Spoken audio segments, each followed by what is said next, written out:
Lovely snow-clad mountains might inspire a sonnet of a young freckled maid and her woolen bonnet. Her thoughts perhaps in a far distant land from whence a birthday gift has come. Thoughts of a year of yesterdays, of lost friends, of leaving home.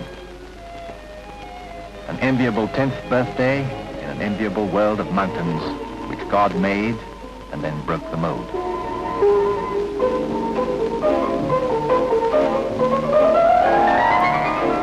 A girl goes to send thanks to someone who has never seen snow and cannot know the beauty of this place. An errand to the post office where, as silently as skis on snow, telegraphic magic will reach to someone half a world away and say, "Dear Auntie, with your birthday gift, I bought my own pair of skis. Switzerland's a wonderful place. I hope you'll be able to visit us soon. All my love, Trudi."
Guten Morgen.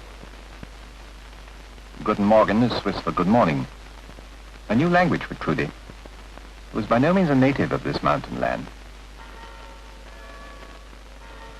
A brightly colored poster can rouse the latent traveler in everyone, or serve as a reminder of journeys done.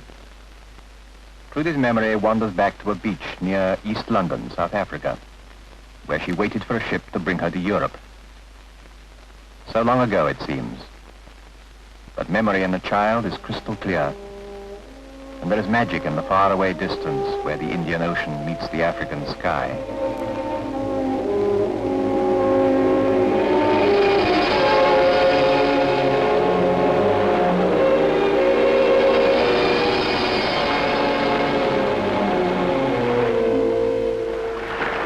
Memory makes a mockery of time and distance. Watching the sea, waiting for a ship. If the whispering waves cannot lull a tiny traveler's impatience, perhaps the pages of her storybook will.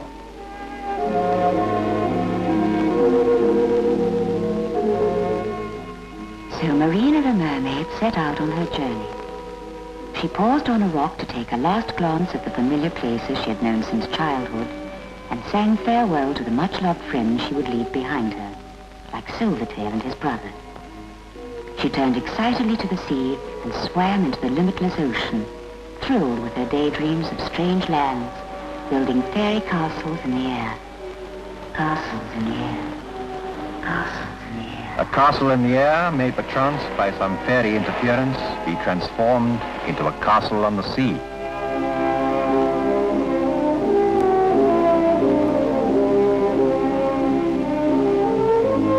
This particular castle, called Pendennis, is also the stuff of which dreams are made, and fulfilled, as we shall see. Each Thursday from Durban, a great ship seeks deep waters, heading southwest to East London. A poetry of steel, fashioned to convey a small girl's dream into reality.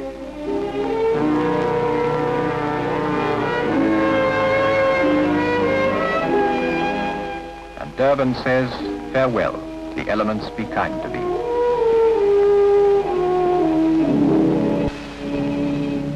Passage booked, baggage packed, anxious to be off. Trudi looks her last at the hot hills and sunburned fields of Africa, her birthplace, and until today, her home.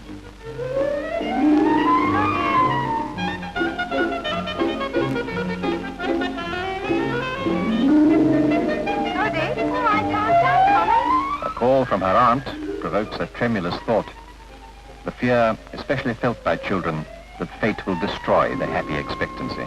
But here's a telegram from your daddy. He'll meet you in Southampton, England. You are a lucky girl. I wish I were coming with you.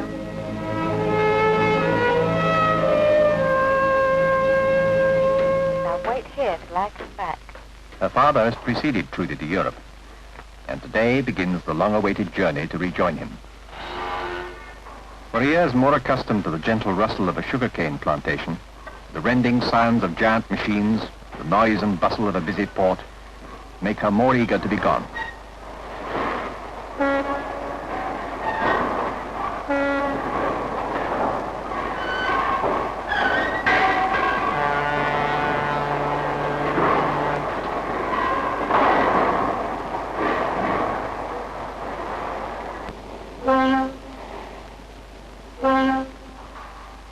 Castles in the air can sometimes overwhelm with nearness. Baggage and instructions forgotten, impatience and excitement mounting as high as the topmost castellations which seem to touch the sky. And a kindly, white-clad prince reassures a timorous princess that all is well, and helps dispel the cold foreboding.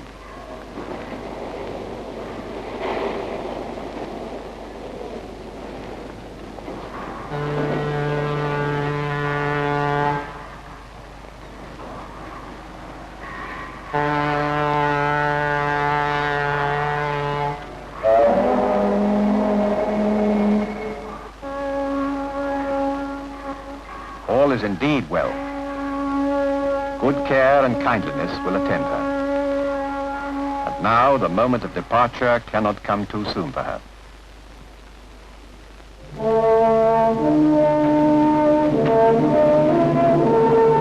Bye, Trudi. Have a good time. Goodbye.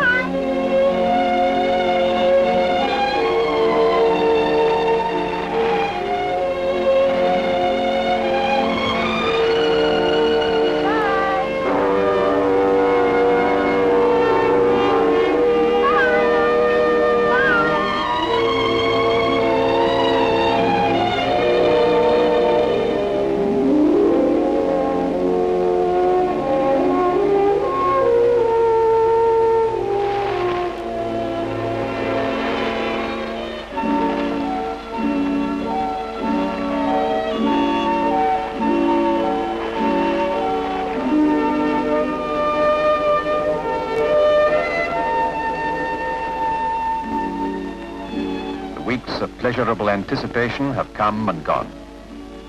Home and friends have receded below the far-off horizon of the Indian Ocean. And yet the steady 20 knots of the ship along her watery way fails to bring nearer the line where sea meets sky.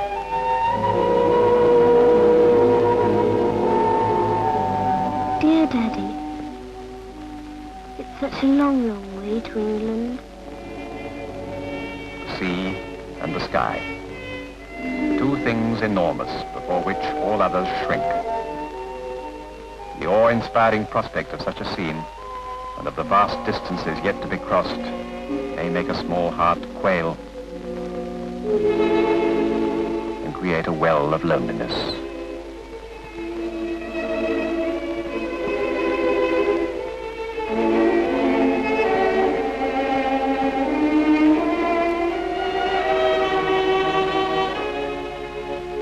You're travelling alone to Southampton, aren't you? So am I. We'll go together if you like.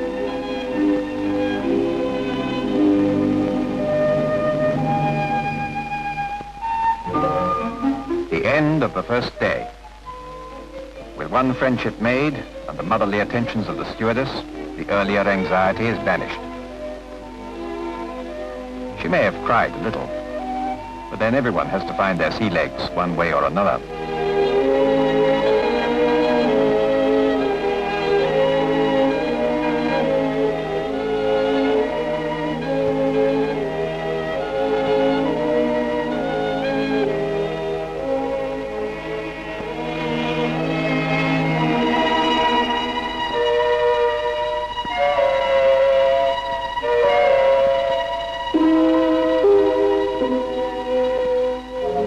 From the pages of the storybook will come forth nighttime fancies to take her around the globe.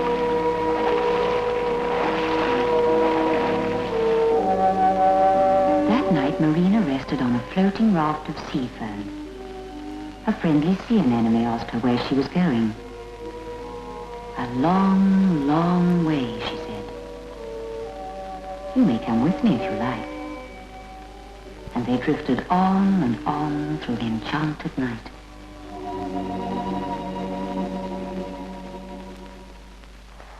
And in the morning, on awakening, she will be in Port Elizabeth, the friendly city.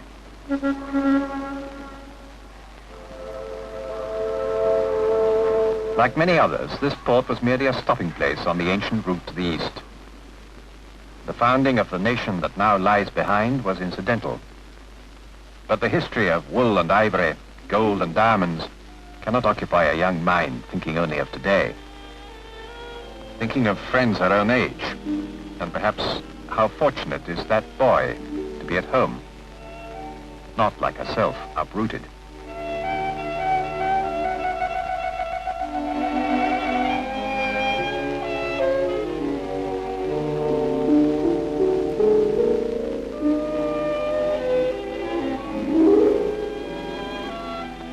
But day is soon pushed aside by night, and the rich sunset glows like the fires of wanderlust that blind the eye and dull the senses to all but the urge to be elsewhere. Full ahead. Steer south by southwest compass. Steady as she goes. I need more speed, Abercrombie, or Blackjack and his pirates will be upon us. Pirates ahoy! Man the gun! Don't fire till you see the whites of their eyes. I see no signal, Hardy. Fight on.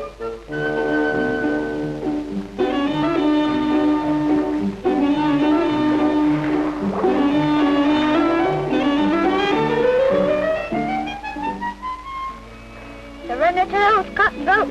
Never. I'll scuttle the ship first. Then who will arrest you? Hello, I hadn't seen her before. Blackjack bearing down on the port beam and she's swimming. Ah, all is lost.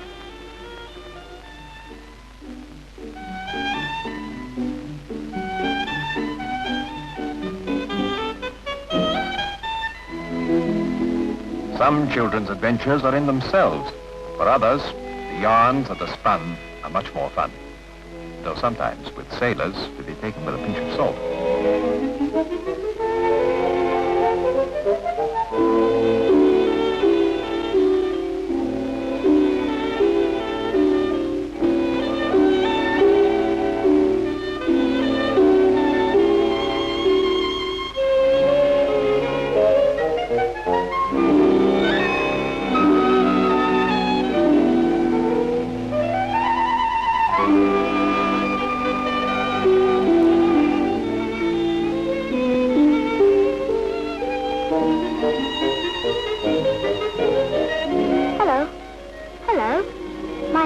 favourite? Mine's Trudi. Oh, hello, Trudi. There are some good games up there. Should we go and play? Oh, yes. Come on, then. For the moment, the pirate threat is forgotten. And had the boy from Port Elizabeth seen Trudi in the gardens there, he might well say, it's a small world. Small world indeed. The wedge of Africa that divides Indian and Atlantic Oceans will soon be rounded.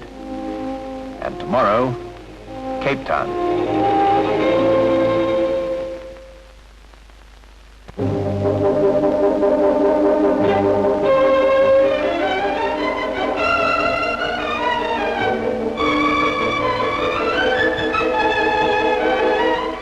The pictures in the geography books at school give scant impression of the true immensity of Table Mountain, or of Cape Town, scattered below like breadcrumbs from a giant feast. 300 years ago it all began with Jan van Riebeck from the Netherlands. A plot of vegetables planted here to replenish ships on the long voyage toward the rising sun.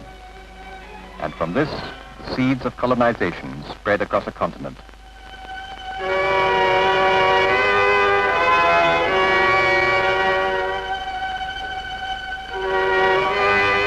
But Trudi's thoughts are not in Africa. 4 days in port, curiosity satisfied, patience spent. Here the ship waits, restless to continue. The coastal sailing done, her real purpose lies ahead, into the northern hemisphere, to Europe.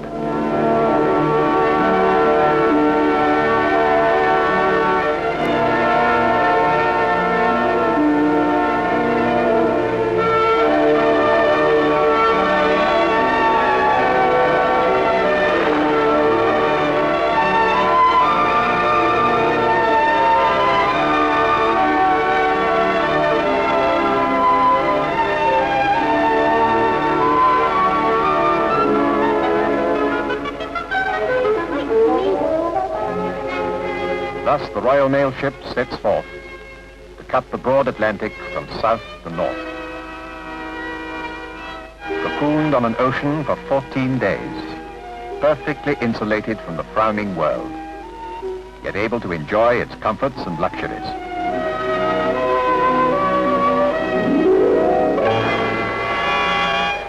The only worries you need have here are those you bring on board with you. Be advised, leave them ashore. There's no place at sea. Then northward ho, on through the Cape Rollers, leaving astern the waters haunted by the Flying Dutchman. No, the ghost of the Flying Dutchman will not bother you. Still, in these legendary waters, a Dutch tune on a piano demands investigation. Africa is lovely, but it's good to be going home. Although I was born in the Cape Province, I've lived all my life in Holland.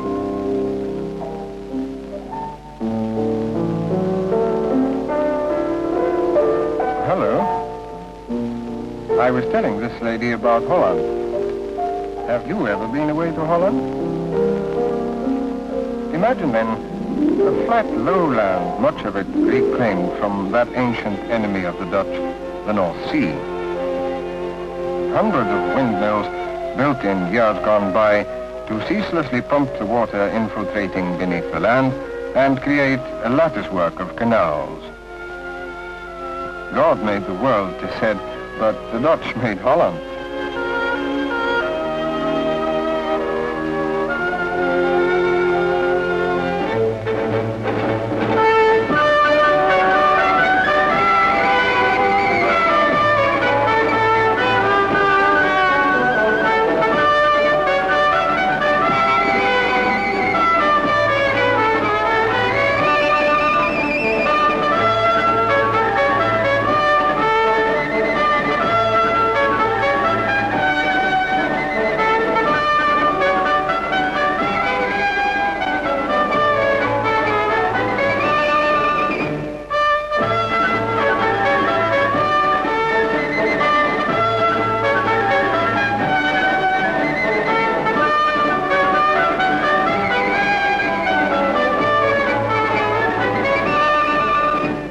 In the matter of hills and valleys, A stranger might rashly dismiss Holland as featureless.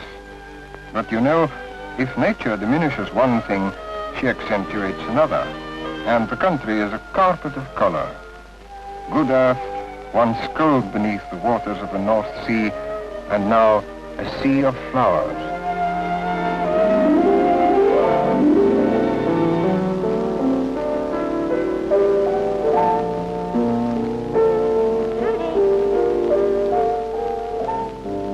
Come on.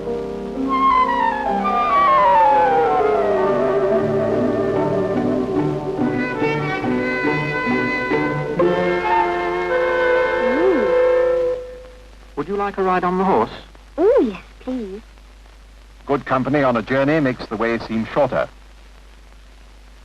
As the ship forges effortlessly northward, with no sight of land for days, there is much to do and see, and the boundless energy of children is never thwarted. Well, hardly ever.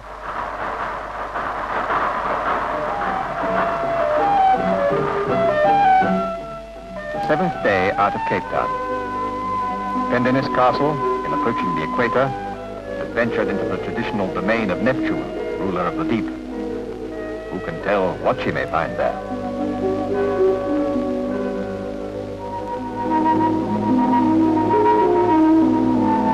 Today, the unorthodox will reign, and it will be a day of surprises.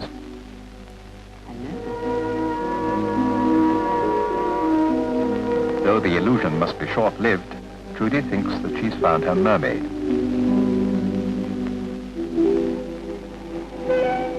These mysterious happenings need not interfere with a woman's irresistible desire to go shopping. And in this, she's been well catered for. Today is also Trudi's 9th birthday.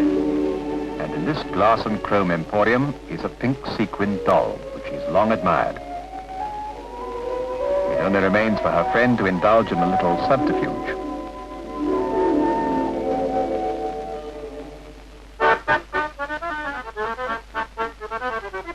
Now the mermaid in the lounge is explained. For those who have not passed this way before, an invitation to pay merry homage to the king of the creatures who live in deep waters.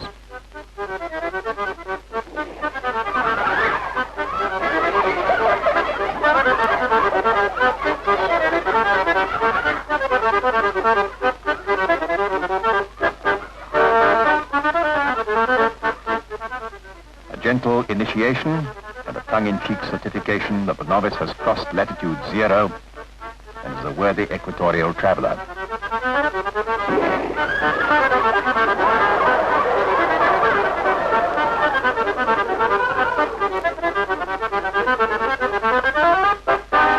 Trudi is happily occupied. The birthday gift is brought from its hiding place by a conspiring stewardess who has no idea what magic power the tiny artificial soul might possess.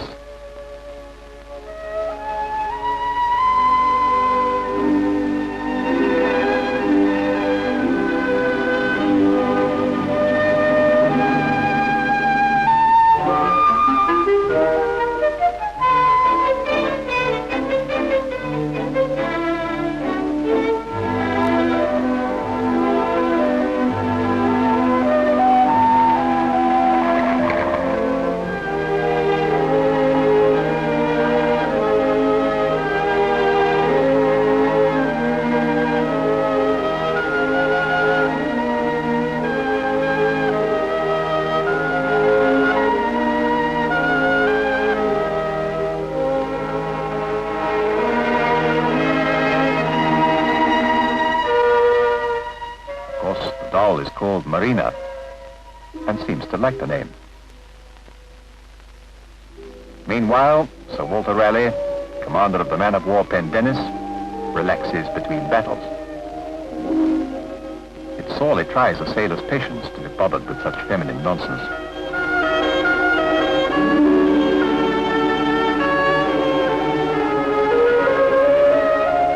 Marina seems content to sit and watch. She knows her time will come when Trudi is asleep. Ready, David?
misty land where your ears are open to the song of the mermaid. Hush now, come with me. We'll ride a moonbeam over this tinkling ocean and follow Marina to the far away, where time and place have no meaning. Hush, fall into an ocean of dreams without a sound. And when you look up, you will be in Germany.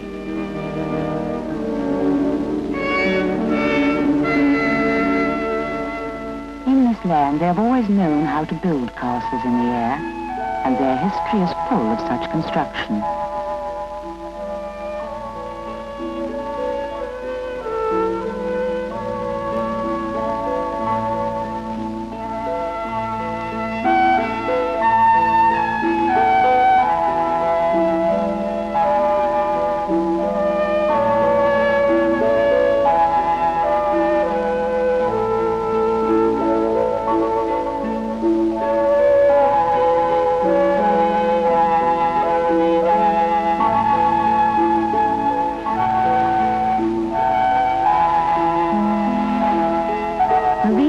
Tales of a great river called the Rhine, up which it was possible to swim from the open sea, through Holland and Germany, and into the heart of Switzerland. Where once the ships of trade ran the gauntlet of the robber barons' castles, Marina swam, looking for a place to rest and sing her songs. Her long journey ended when she came upon a rock called Lorelei. From here, her song made 7 echoes in the steep, narrow bend of the Rhine. She didn't mean to lure the vessels onto the rocks below, but many foundered, unable to resist her song. And the people of the countryside blamed and cursed her, until, crying bitterly, she fell into the river and swam back to the open sea.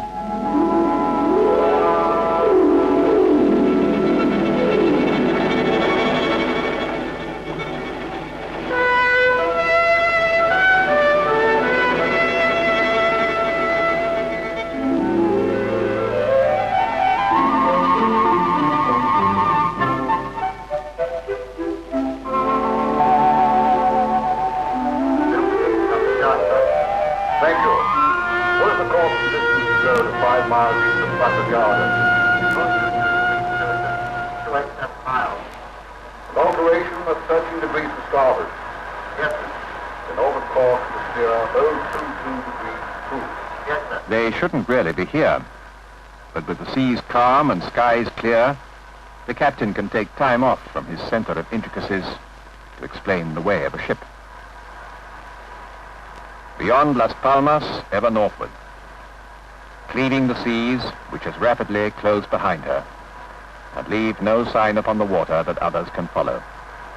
Each voyage is new, the way to be found, the course plotted. An easy spinning wheel turns 30 tons of rudder to which her sharp bow responds, doing what the compass bids. And the power of 42,000 horses churns the frothing seas, pushing her forward, heading home.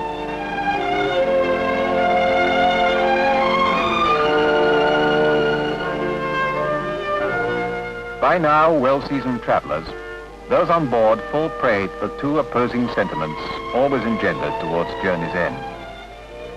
The happiness of arriving and the sadness of leaving the ship.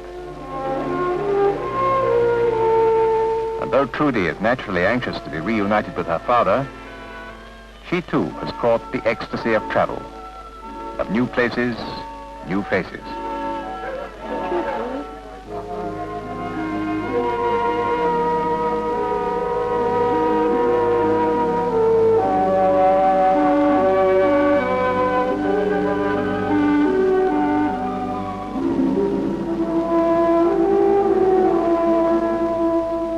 Each day brings a new excitement, and with childish facility, secret nighttime journeys may start from things most innocent.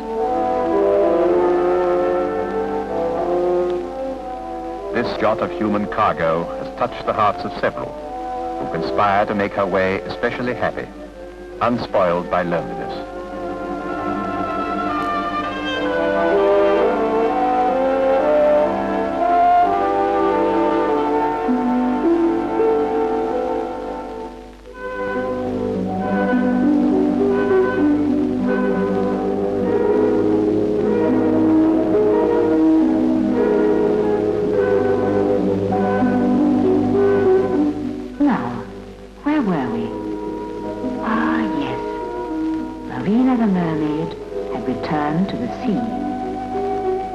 She had many friends, like Peter Porpoise, on whose soft back she crossed the English Channel. But she really wanted someone she could love. So Marina found herself near the tip of England, and she came ashore and rested in a tiny cove.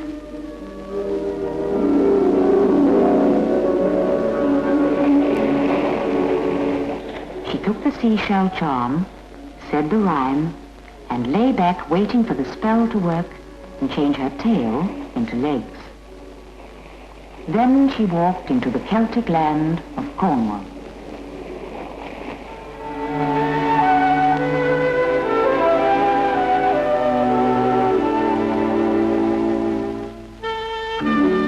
Here, in days gone by, pirates and smugglers lived and fought for their rich treasures, and their descendants still make their living on the sea or on the sweet earth nearby, but more peaceably.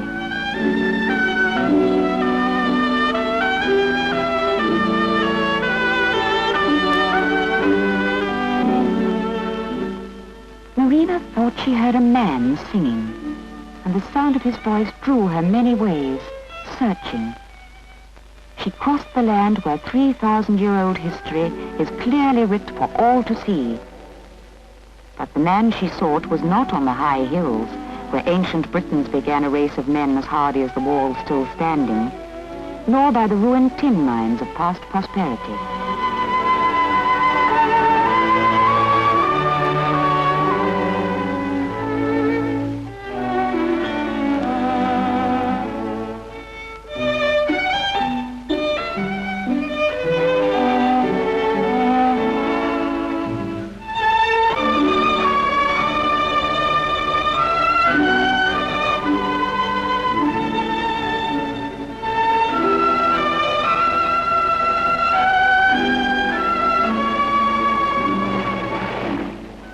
The lifeboats which stand ready around the shores are dedicated to the defeat of the belief that mermaids are the wandering souls of people lost at sea.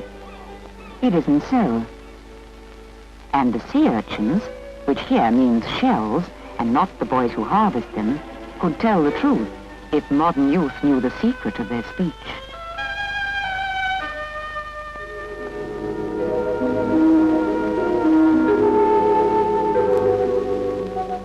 She did search and search for the singing man, and finally came to Zena Church, and he was in there.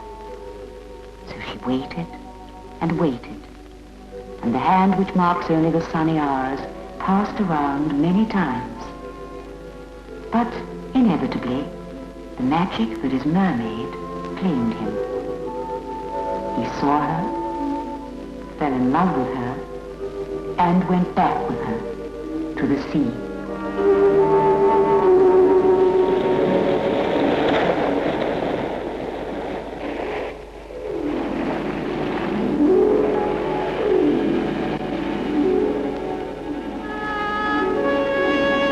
Cruising through the Bay of Biscay with stabilizer smoothness, thoughts fly ahead to England, and excitement staves off the ministrations of the Sandman. Something must be done.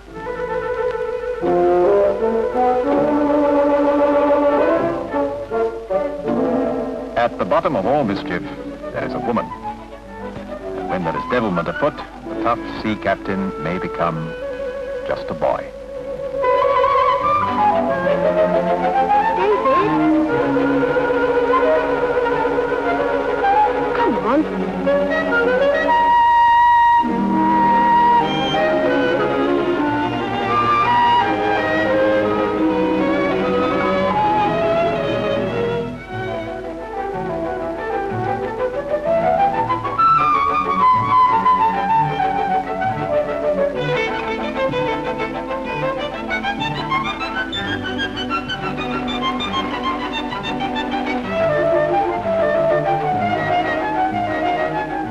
Night-clad nymphs rushing along moonlit decks might make a well-dined Dutchman ponder the advisability of that last brandy. Soft pattering feet, mischievous laughter, and eager faces remind others of the years that went before. In these colder northern climes, the decks at night are not quite the place for children. Land on the starboard bow, sir. Looks like a small island. Steam ahead. Full steam ahead, sir. Aye, aye, sir. Let me take over now. Aye, aye, sir. Hard to port. Aye, aye, sir. Good gracious, what do you think you're doing? Don't you think you ought to go to bed? Off to bed now. Aye, aye, sir. They may feel the need to assist in navigation, but the ship is in good hands and will safely see the dawn without their intervention. And tonight there's more fun to be had elsewhere.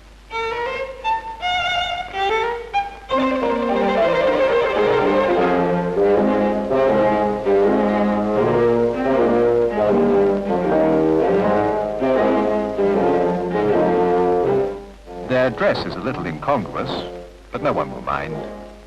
And they can wait here while their Dutch friend organizes their return to bed. Let's go down that way.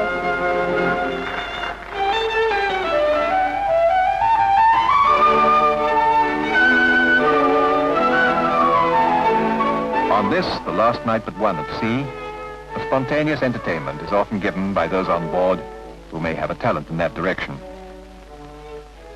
The carefree shipboard existence is drawing to a close. Thoughts of returning to a workaday world create a little sadness, which laughter helps alleviate.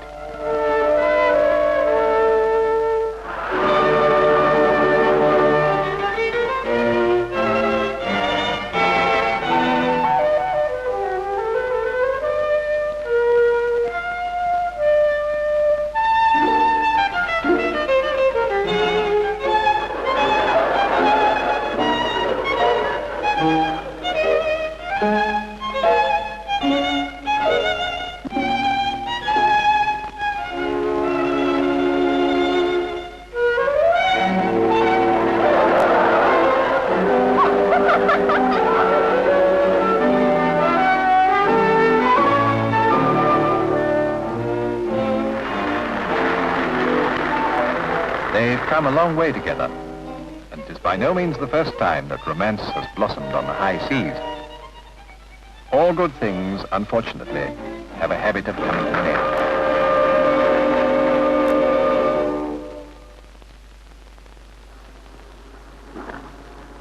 end. Southampton, at break of day, when dreams, they say, come true.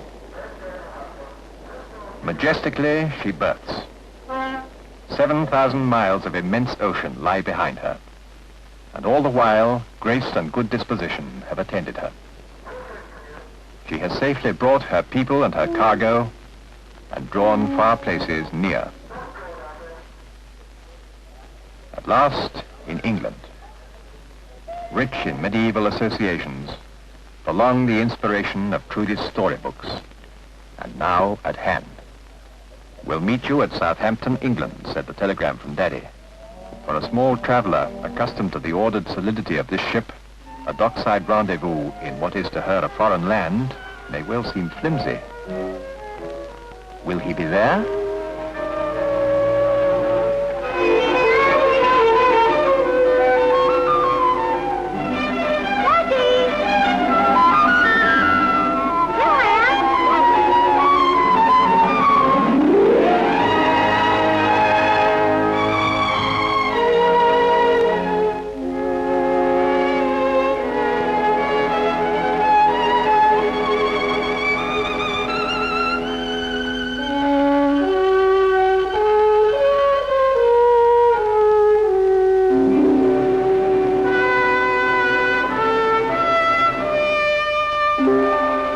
Lovely snow-clad mountains might inspire a sonnet of a young freckled maid and her woolen bonnet.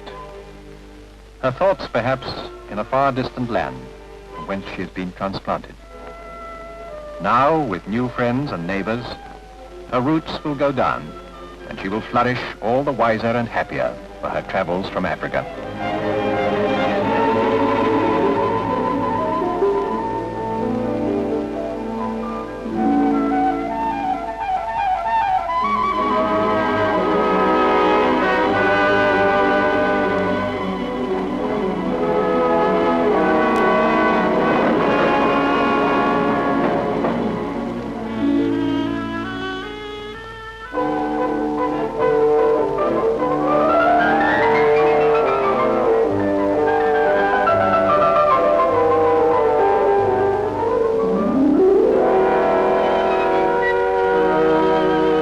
Time, on which so much of Swiss prosperity has been built, has little meaning here.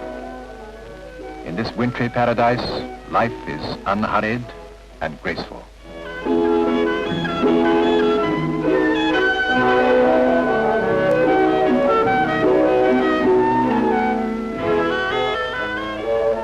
And if it looks a little difficult, well, you're never too old to learn.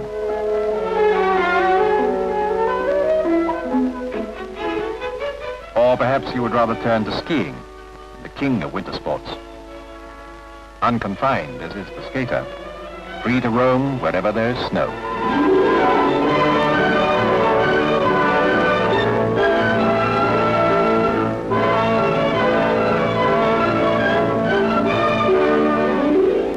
For those who have traveled with eyes and imagination open, all life thereafter is enriched. And there will always be reminders of vast oceans and of great ships.